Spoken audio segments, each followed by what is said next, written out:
Hello friends, Bharat Ratna Karpoori Thakur एक प्रश्न निश्चित तौर पे पूछेगा ही पूछेगा आपके बिहार शिक्षक भर्ती 4.0 में, क्योंकि ये बहुत ही इम्पोर्टेंट टॉपिक है आपका करंट अफेयर्स में।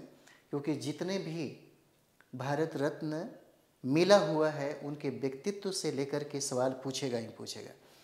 तो सबसे पहले हम लोग देखते हैं भारत रत्न कर्पूरी ठाकुर। कर्पूरी ठाकुर के बारे में थोड़ी सी संक्षिप्त जानकारी है एग्जाम के व्यू से। चलिए, इनका जन्म हुआ था 24 जनवरी, है ना, 24 जनवरी 1924 को जन्म हुआ था। 24 जनवरी 1924 को जन्म हुआ था और गांव का नाम है पिथौजिया गांव, है ना। नाम है पिथौजिया, पिथौजिया, है ना, गांव का नाम है। पिथौजिया गांव में कर्पूरी ठाकुर का जन्म 24 जनवरी 1924 को हुआ था। और ये पिथौजिया गांव है बिहार के समस्तीपुर जिला में। समस्तीपुर जिला में पिथौजिया गांव है। आज इस पिथौजिया गांव को कर्पूरी ग्राम कहा जाता है। वर्तमान में इसे कर्पूरी ग्राम के नाम से हम लोग जानते हैं, है ना। अगर पूछेगा कि कर्पूरी ठाकुर का जन्म बिहार के किस जिला में हुआ था, तो ये समस्तीपुर जिला में हो जाएगा। समस्तीपुर जिला के पिथौजिया गांव में 1924 में इनका जन्म हुआ और जिसे आज हम लोग कर्पूरी ग्राम के नाम से जानते हैं। यानी कि पिथौजिया गांव का नाम बदल करके कर्पूरी ग्राम रख दिया गया। इम्पोर्टेंट है यहाँ पे। सबसे ज़्यादा इम्पोर्टेंट क्या है, कर्पूरी ठाकुर को जननायक के नाम से हम लोग जानते हैं। यानी कि जननायक के नाम से काफ़ी लोकप्रिय हुए। जननायक, है ना, जननायक इनका जो नाम है काफ़ी लोकप्रिय रहा। जननायक कर्पूरी ठाकुर, है ना, बहुत ही लोकप्रिय रहा ये जननायक। इम्पोर्टेंट है, पूछा जा सकता है आपसे, है ना। तो यहाँ पर देखिएगा 1952 में सबसे पहले वह ताजपुर विधानसभा सीट जीत गए। 1952 में सबसे पहले कहा तो ताजपुर विधानसभा सीट जो है, विधानसभा सीट, है ना, ताजपुर विधानसभा सीट ये जीत गए, है ना। और पूछा जा सकता है कि ताजपुर विधानसभा सीट जीते उस समय किस पार्टी के उम्मीदवार थे। तो ये सोशलिस्ट पार्टी के उम्मीदवार थे। बहुत इंपॉर्टेंट है, यहाँ पे पूछा जा सकता है कि किस पार्टी के उम्मीदवार थे। तो सोशलिस्ट पार्टी के, है ना, सोशलिस्ट पार्टी के ये उम्मीदवार थे। और 1952 में ताजपुर विधानसभा क्षेत्र को इन्होंने जीता था। कर्पूरी ठाकुर 2 बार बिहार के मुख्यमंत्री बने। कर्पूरी ठाकुर 2 बार, है ना, ये भी देख लीजिए, 2 बार बिहार के सीएम बनते हैं। पहला 1970 से लेकर के 1971 तक, ये 1971 तक बिहार के सीएम रहते हैं। पूछा जा सकता है कि 1970 और 71 के बीच में जो बिहार के मुख्यमंत्री रहे, तो इस समय किस पार्टी से ये संबंध रखते थे। तो इस समय संयुक्त सोशलिस्ट पार्टी से, संयुक्त, है ना, सोशलिस्ट पार्टी से ये बिहार के सीएम बने थे। और दूसरी बार ये 1977 से लेकर के 1979 तक ये दोबारा बिहार के मुख्यमंत्री बनते हैं। और ये जनता पार्टी, है ना, जनता पार्टी के, चलिए, ये जनता पार्टी से, है ना, जनता पार्टी से ये उम्मीदवार बनते हैं। और इस तरह से ये बिहार के 2 बार मुख्यमंत्री हैं। यानी कि पूछा जा सकता है कि पहला कब हुआ, तो 1970 से लेकर के 1971 तक ये बिहार के मुख्यमंत्री रहे संयुक्त सोशलिस्ट पार्टी से। और दोबारा जो मुख्यमंत्री बने 1977 से लेकर के 1979 तक जनता पार्टी से ये बिहार के दूसरी बार मुख्यमंत्री रहे। और एक चीज़ और भी देखिए, 1977 में, है ना, 1977 में थोड़े समय के लिए ये सांसद बने हुए थे। 1977 में थोड़े समय के लिए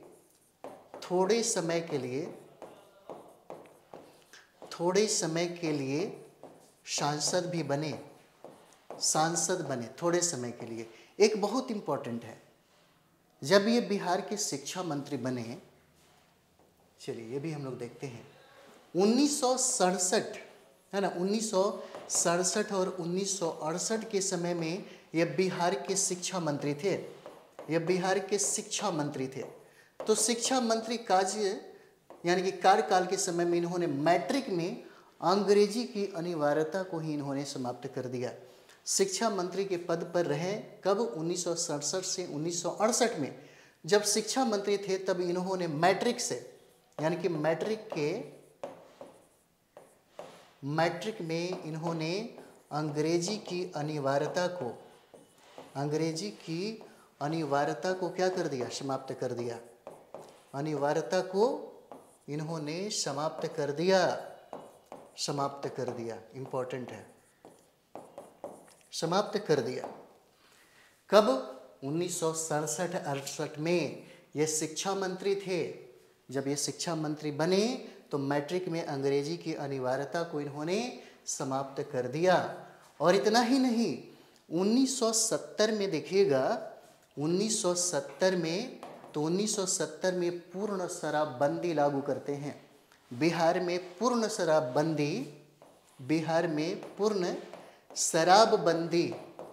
शराबबंदी ये लागू कर देते हैं। कब लागू करते हैं? तो 1970 में लागू करते हैं। इंपॉर्टेंट है, यहाँ से हो सकता है आपसे पूछे। और सबसे बड़ी बात क्या है बिहार के लिए? तो बिहार के लिए देखिएगा 1978 का वह समय है। 1978 में कर्पूरी ठाकुर फार्मूला आता है, जिसके माध्यम से बिहार के लोगों को 26% आरक्षण दिया जाता है। 26% आरक्षण दिया जाता है, यानी कि कर्पूरी ठाकुर फार्मूला के तहत बिहार के लोगों को 26% आरक्षण दिया जाता है, जिसमें देखिए ओबीसी को 12% आरक्षण मिलता है। और ओबीसी के जो बीच में जो आर्थिक रूप से जो पिछड़े हुए हैं, यानी कि ओबीसी के बीच में आर्थिक रूप से जो